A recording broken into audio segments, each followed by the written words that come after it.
আজকের ভিডিওর main title হচ্ছে আবারও ইরানে হামলা, হুঁশিয়ারি দিলেন ট্রাম্প। ইরান যুক্তরাষ্ট্র নতুন উত্তেজনা, আবারও উত্তপ্ত হচ্ছে আন্তর্জাতিক কূটনৈতিক অঙ্গন, আবারও উঠে আসছে ইরানের পারমাণবিক অস্ত্র কর্মসূচি ভয়ঙ্কর ছায়া, এবং এবার সরাসরি হুঁশিয়ারি দিলেন যুক্তরাষ্ট্রের সাবেক প্রেসিডেন্ট ডোনাল্ড ট্রাম্প। পারমাণবিক কর্মসূচি খবর অনুযায়ী ইরান ফোর্দো, নাতাঙ্গা ও ইস্পাহান অঞ্চলে পারমাণবিক গবেষণা ফের শুরু করেছে। এক সাংবাদিক সম্মেলনে ডোনাল্ড ট্রাম্প স্পষ্টভাবে বলেন, যদি ইরান ইউরেনিয়াম সমৃদ্ধকরণ পুনরায় শুরু করে তাহলে তারা একটি বিশাল ভুল করবে। তিনি আরও বলেন, আমরা তাদের চেয়ে শক্তিশালী, তাদের দমন করতে যা দরকার তাই করব।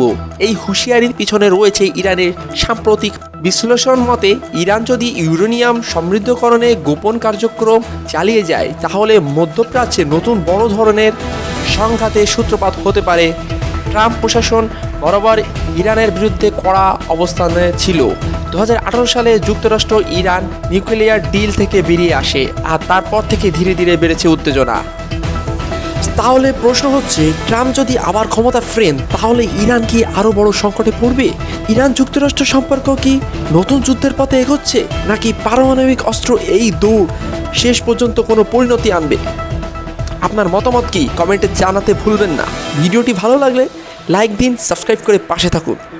তো বন্ধুরা, আজকে আমাদের সংবাদটা এতটুকু পর্যন্ত থাকবে।